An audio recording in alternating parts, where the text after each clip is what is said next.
колумните исто се дел многу битен од твојот живот, исто познат си по тоа. Значи те поврзуваат со колумните.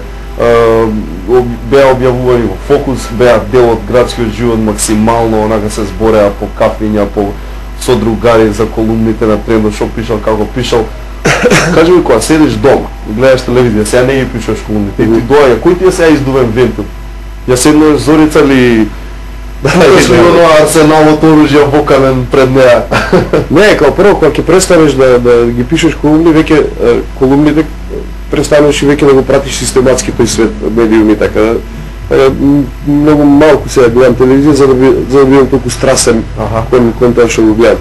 Знаат и сега да ме, што ја знам, да ме излудат или да ме скоро се забават некои содржини што ги има на телевизија, ама мене као формата мене малку ми издосади. Колумна 96 реда мора да напишеш, секој вторник треба да си дедлајн у 9 саат да ја предадеш по имейл, и тоа малку ме замори затоа што е стварноста малку, што ја знам, досадно. Што да кажеш ново за Павле Трајанов, па да бидеш интересен. Не знам, деци. Порано или сега има поише ликови онака на телевизија или општо во медиуми или не знам каде, што не заслужува да ги има, не знам, на амбалажа за солна киселина, па камо ли на телевизија. Тогаш или сега, како ти се чува? Не, видиш, ти си малку строг, ти разбирам поентата, ама ја па тие ликови стварно уживам, тие се нетипични ликови. Ја па повеќе што за ме ужасаваат овие што мислат дека се коректни и дека таа трака треба да изгледа како сериозна, ја оние нешто водиме шоу-биз и ние пратиме и ние знаеме. Тие се посмешни него овие јадници што ја ги сакав, автентично ги сакав, како вистински херои на ТВ транзиција. Тоаш бе имаше по-живописни ликови.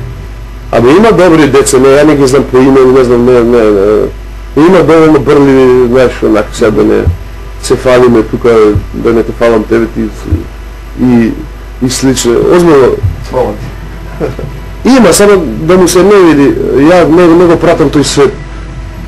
Сега ќе речеш секоја неделја си два пати, стварно сум и ја два пати на програма, не се сваќам така затоа што тоа аутсайдер доаѓам, значи студам такви и тие си одат. Да, не си дел од екипа. Него не гледам квизот, ја не гледам квизови и така да. Да. Не можам по два пати да ги гледам се истина. Знам како ќе заврши. Да. Овој ќе заврши без сијање. Можам да се кладам со овие. Тачно. А и за Зока и за Мати уште нешто да те прашам. Дома добри сте, се надам све. Да, тоа е. Како оди Мате? Како оди растењето? Мате ти е сега скоро 2 години, што значи која фаза е сега? У една фаза која не му проаѓа, ме почел да слуша джубокс. Имам джубокс дома, онако со сингици. И не знам какви се играчки не доби, не му купивме од тие нај-хајтек зезалиците, јоп, тоа е. Али джубоксот? Джубоксот да му се вртат, значи ја да му ги пуштам. И сега... Која песна ја сака највише? Пази, ги сака Party Breakers, Сандокан има нешто го пали, она од Сандокан од филмот.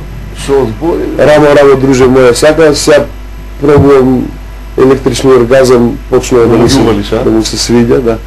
Но не ти разбирам по некои чудни негови финти ги. Кој знае шо си Кој знае како се свиѓа? Да. На крај ќе порасне, ќе ми стане некој турбо фолкер. Ќе биде опасно. Да, ќе ми се враќа од дискотека, ќе ми мириса на скара. А Зока, кај е Зока? Шо прави? Зока е кога не е дома, а гледаме да сме дома и со Мати заедно. Работи во Публицис, во агенција маркетинг. Да, тоа исто долго е таму. Мислам дека е менаџер на видеопродукција или како формацијски век иде тоа. Кој да работи? Нешто така звучно беше. Али ова е супер девојче. Има нешто ново со неј за поврзано и ТВ екранот или више неј прави кефта? Абе, мислам дека... Едно шо беше рафинерија? Рафинерија, работеше во тоа проект кој така не се разви, не заради неа и заради така продукцијски не беше. Фейд аут му се даде некако. Да. Чудно, и некој тој добар формат на емисија. Тоа беше реклами? Реклами... Најдобри реклами? Да, тоа е супер формат, а може да тера со година, ама не знам, продуцентите тогаш не веа да се остави да го избуткаат проектот. Генерално, она не пати по телевизија, као никој нормален човек, што не пати по телевизија, али генерално сега не знам ако се понуди веројатно некој интересно што ќе заскокот ка авторски може веројатно и да прифати, да. Одлично. Да би бирал со која работа се занимава мате кој ќе биде доволно голем работоспособен, знаете? Што би сакал ти да биде мате? Фудбалер. Фудбалер.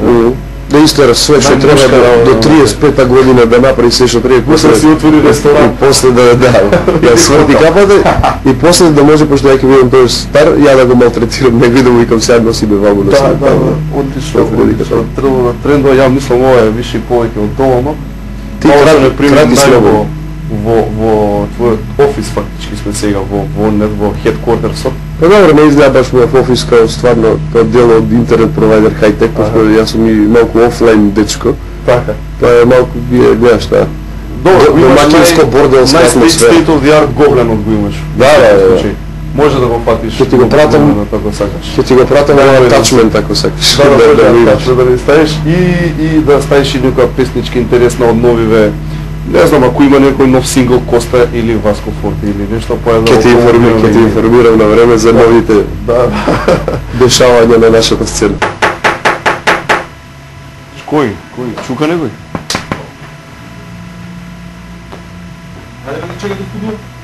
Еј, да, бе, ствари, ја во студио треба да одјавувам емисија, чека бубата да си ја земам. Добро, па да бегам, ја, Трендо, фала ти пуно. Ајде, младичко. Се гледаме. Враќај се назад и плаќај патари да попадне. На CNN мораме да им платиме тантиеми, они го измислија ова цело холограм и телепортирање. Тоа е тоа за денеска, се гледаме идната недела 22:30 во 1 на 1. Уште еднаш фала на Трендо што не прими во ова одлично офисче. Мамо, ако некојаш имам офис, ваков ќе биде. Ај, чао!